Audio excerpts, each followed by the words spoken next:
Good afternoon, everybody, and many greetings to Vienna from St. Gall.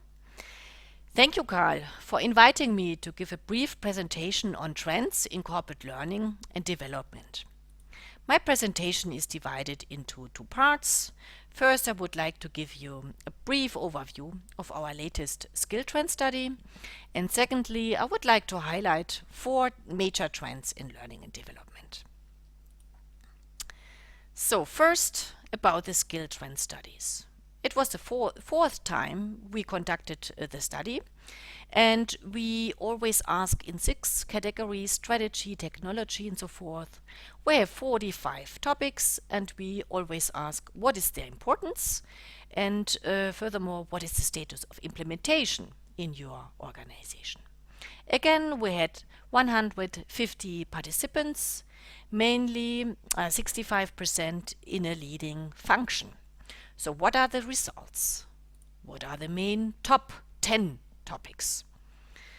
So if you have a look at the history, it's quite stable. Align the qualification of staff proactively with the corporate strategy. This time number 1 or number 2. The topic design learning in order to support transfer. This time number 2 or number 1, quite important. We have a new topic, consider current trends systematically. It's number 3. To foster learning support through managers, so the role of managers, always very important. Then we have 2 topics with a synchronous wave: involve leaders in learning processes and involve learning and development to implement corporate strategy. Both topics have an upwards trend again, also quite important. The topic quality development is increasingly important, either from an economical point of view or from a pedagogical point of view. And finally, among the top 10, 2 quite new topics. So the implementation of competency models, or the topic to further develop a learning culture in order to support self-regulated learning, is quite important for the educational managers. In our opinion, it has to do with a paradigm shift to move away from thinking in terms of courses. How do we organize courses? In Switzerland, we say Kürzli-Denke. Move away from that towards designing, shaping landscapes. How can we organize opportunities for learning in formal and informal contexts? So now let's have a look at the implementation side. And here it's obvious that learning and development leaders have become more critical of their achievements. So the average values for realization have decreased, and in general, but it's quite dramatic if you have a look at the strategic issues. The number 1 topic: align the qualification of staff proactively with the corporate strategy. In 2008, 45% said, yes, we implement that. In 2010, 26%. And in 2012, just 12% said, yes, we realize that. And I mean, that's a drastic decrease. So the gap is becoming bigger and bigger between the importance. It's getting more and more important. But on the other hand, it's becoming more and more difficult to realize it. So I'm really wondering, and I must admit, it makes me think, how can we do our strategic work in education? What is to do to improve the strategy development in learning and development? In my opinion, that's a key issue. And you can see that in every strategic field. It's just the topic how to consider consequences of demographic change. Here we can observe an increase. So let's have a closer look to the question, what are learning and development units currently working on? Here it's obvious, if you have a look, we have the top 10 topics again. I mean, many companies are working on the issue how to design learning in order to support transfer. 72% say, yeah, we are currently working on this issue. Or to foster learning support through managers, 68%. Interesting is that many companies are also working on the issue how to qualify educational staff in order to cope with the modified role requirements, or to consider current trends and developments in order to further develop services, to improve social and personal competencies of employees. And we can identify pedagogical quality improvement issues, or intensify quality development and quality management from an economical point of view. Many companies are working on quality issues at the moment. So, and finally, what is planned in the next years? That's an interesting question as well. And it's interesting to see now the technological issues are coming up.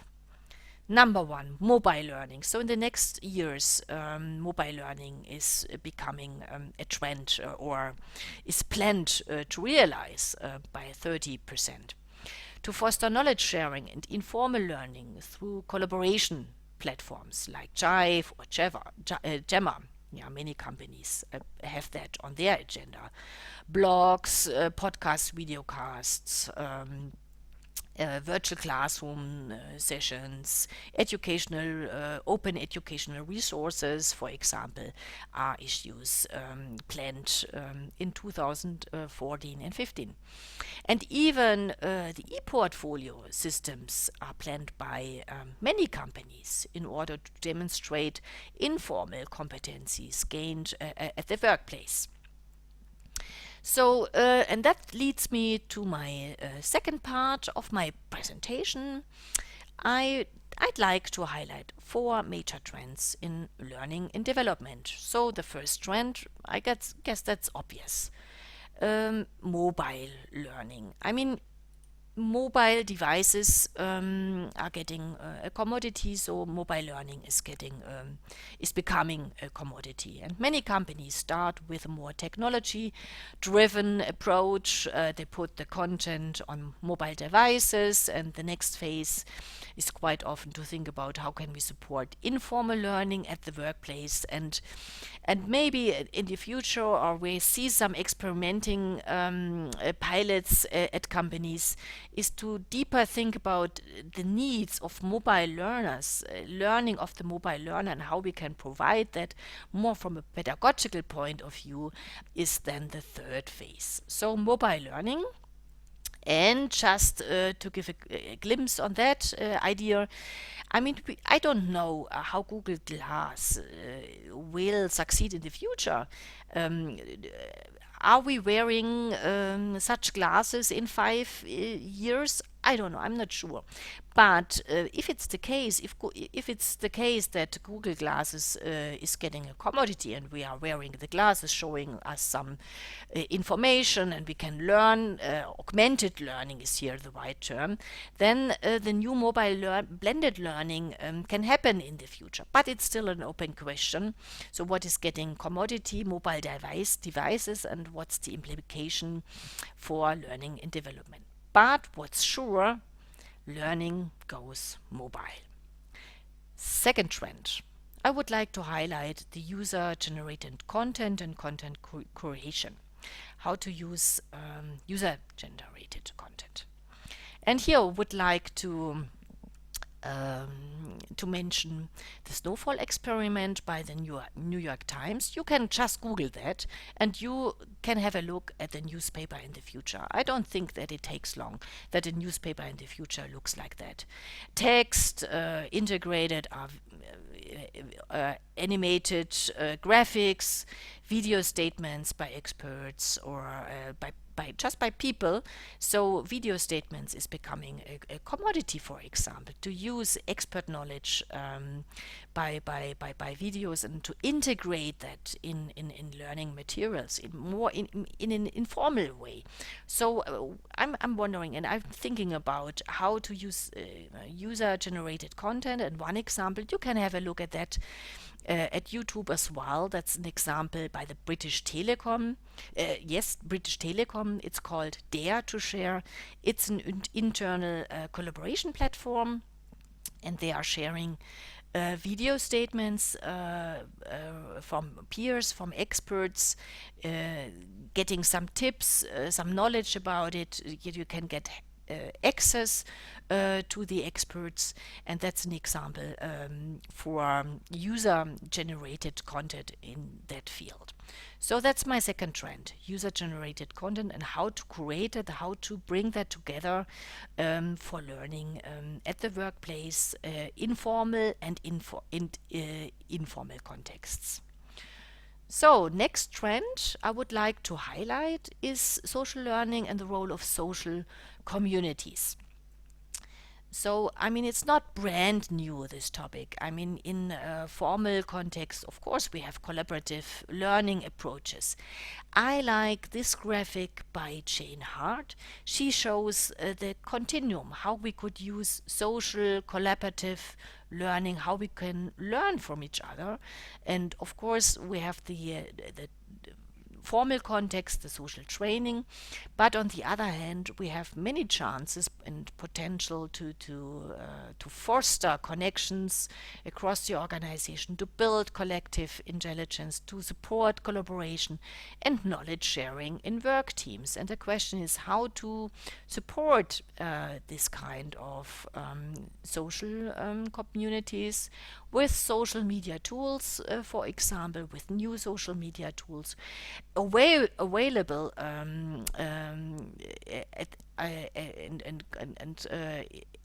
mainly as open source tools we can use and provide the employees. Just for an example, we are here at the University of St. Gallen. We have the Gemma platform. It's like an internal Facebook. It's so easy to communicate, to share, to put some experiences in it, to share information, and to have a collaboration platform. So I think that's a part learning and development should think about it, how to integrate that to support learning activities in formal and in informal contexts. And let's come to the fourth and final trend, bringing competence models to life. That's more an emergent trend. It's not a hype trend. It has nothing to do with a technology-driven trend, but I guess it's becoming more and more commodity that we are using competence models as orientation for learning activities. It's a connector between the organization and the individual, and the organization and the processes. For the learning processes, we have on the one hand side our learning and training activities. We can define learning outcomes oriented to our competence models, and on the other side we have the working environment. We can link it to the actual day-to-day work, related tasks, best practices, and so on and so forth. So to think about how to implement competences models and how to make it work, that we can bring them to life. That's a major trend I see. Just as a brief example, it's a small example. Ferrero, for example, is using an online library, so every content, every learning activity is structured in the competencies. You have access through your mobile devices, so it's a help, it's a support that you can work, that you can have access to it in your daily practice at the workplace. So, to sum up, to come to the end, I think the key issue is what's in your portfolio. How does your learning architecture, your learning environment look like, apart from the formal courses you are organizing. I like the picture, the visualization from Nick van Dam. He's coming from Deloitte Consulting. He structured a learning framework in showing that just 10% is devoted to formal learning, but he offers a lot of more learning services and offerings in order to support informal learning, social learning, on-demand learning, career learning. So it's quite clear for the employees what learning and development supports and provides me in order to do a better job and to develop my expertise. And the question now is for you: how does your landscape look like? What issues will you face? What you should do more of? What should you stop? What should you continue? So what's your portfolio? How does it look like in the future? So I hope I could inspire you with my brief input, my video statement, and I wish you a fruitful and inspiring discussion in your forum. And hopefully I see you sometime face to face. We organize our Skill Congress in June, Lost in Transition, Pathways to Successful Learning in Organizations. And I would be very pleased to meet you there.